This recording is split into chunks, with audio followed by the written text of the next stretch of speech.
testimonya ni na Police Lieutenant Colonel Sandy Mendoza at dating Police Nelson Mariano. Matapos paglabas ng warrant ng Regional Criminal Court ng Mandaluyong, unang sumubok si Mariano sa NBI OTCT sa Maynila noong September 29. Sunod naman kusang sumubok si Mendoza sa Bacolod noong September 30. Samantala, magpapasaklolo naman ang NBI sa Interpol para makapag-issue ng red notice laban kay Garma na nasa Malaysia. Ay kay NBI Director Javi Santiago, nagkausap sila ni Garma bago siya magtungo sa Malaysia para makipagkita sa mga opisyal ng International Criminal Court. Nag-iwan raw si Garma ng contact number pero cannot be reached. Na ito nang lumabas ang warrant. Bakit may pulis? May banggaan ba? Ayun o. Ano yan? Mga nanguhuli siguro ng motor. Ayan o. Ilan ng mga nasunod sa lindol kagabi sa Cebu patuloy pang nadaragdagan. Ibang sinasahang magtatagal pa ng ilang araw ang mga aftershocks. Labing-tatlong sasakyan na mga diskaya na hinihinalang smuggled hawak na ng BOC. Senator Ping Lacson, nilinaw ang picture nila ni Diskaya na magkasama. ICI, imbitahan na rin sina Senator Mike Villar, ex-Speaker Romualdez at Zaldico. Binabantay ang low pressure area sa silangan ng Luzon, Bagyong Pauluna. Diyan po mga kabrikana, kamuhan tali ating mga balita sa oras na ito. Ako po ay naging lingkod in the heart of JG Lives. Brigada, Rowena Checo, maraming salamat. Magandang hapon po.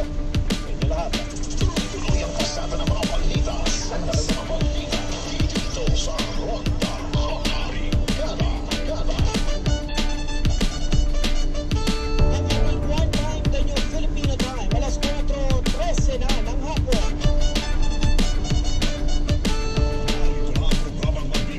Sa mga balita at isyong napapanahon siksik sa mga balita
sa Cebu na napinsala ng lindol. Brigada Haji Camino, ibrigada mo. Kinaganahan ng National Historical Commission of the Philippines o NHCP na bibisita ito sa Cebu ngayong weekend upang inspeksyonin ang historical at heritage sites na tinamaan ng magnitude 6.9 na lindol. Sa panayam sa Kamara, sinabi ni NHCP Chairperson Regalado Jose Jr. na magpapadala sila ng team sa Cebu kasama ang National Commission for Culture and the Arts o NCCA para personal na makita ang pinsala sa sites tulad ng mga lumang simbahan. Nauna rito, nagpulong na amin sila kasama ang mga apektadong lokal na pamahalaan. Iginit din ni Jose na wala pa silang hawak na initial estimate ng mga pinsala, ngunit nagpapatuloy ang koordinasyon. Malaking tanong naman para sa NHCP kung posibleng magsingit ang budget para sa repair o pagkukumpuli ng mga nasirang struktura dahil ang budget season pa ngayon. Gayunman, meron naman umanong pondo ang LGU sa tulong ng national government para sa restoration. Dagdag pa na opisyal, hindi sila ang nagpupondo ng actual restoration, kundi nagbibigay lang ng technical assessment. In the heart of the changing lives, ako si Brigada Haji Camino ng 105.1 Brigada News sa Manila, the Music and News Authority. Senador, ipinanawagan ng agad ang pagpapatupad ng Ligtas Pinoy Center Act. Brigada Andres, ibrigada mo. Nagpapatawain ng iba pang senador ng pakikiramay sa lahat ng Cebuano na labis na naapektuhan ng malakas na lindol sa Cebu at ang mga pamilyang nawalan nga ng kanilang mga mahal sa buhay. Sa panahong ito, binigyang diin na Senator Jingoy Estrada na mahalagang mapairal ang diwa ng bayanihan sa pamamagitan nga ng pagtutulungan ng pambansang pamahalaan at maging ng pribadong sektor. Ipinanawagan din niya ang agarang pagpapatupad ng Republic Act No. 12076 o Ligtas Pinoy Centers Act na nilagdaan naman ang Pangulo noong nakaraang Disyembre. Maaalala, ang batas na ito ay naglalayong bumuo nga ng mga evacuation center nationwide para makapagbigay ng seguridad at pansamantalang tirahan sa mga naapektuhan ng anumang kalamidad. Samantalang pinaalalahanan din ng senador ang publiko na isang tabi muna ang usaping politika at magkaisa nga sa pagpapaabot ng tulong. In the heart of changing lives, ako si Brigada Ann Cordas ng 105.1 Brigada News FM Manila, the Music and News Authority. Pangulong Sarap. Marcos tiniyak sa mga bakwit sa Masbate na hindi sila pababayaan ng pamahalaan. Brigada Maricar Sargan, ibrigada mo.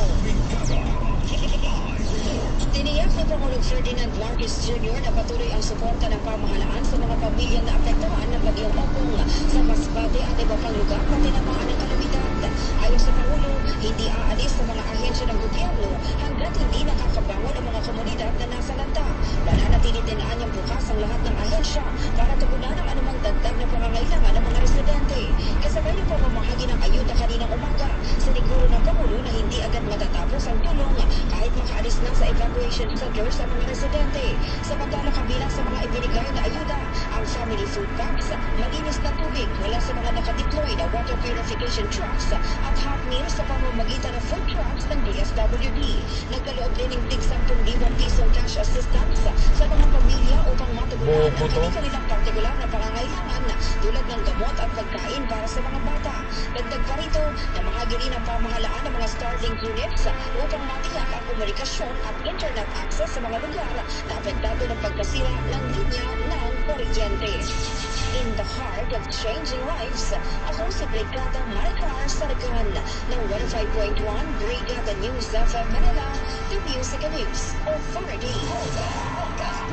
Kaya hatid natin ang iba pang mga balita pagkaraan lamang ng ilang saglit.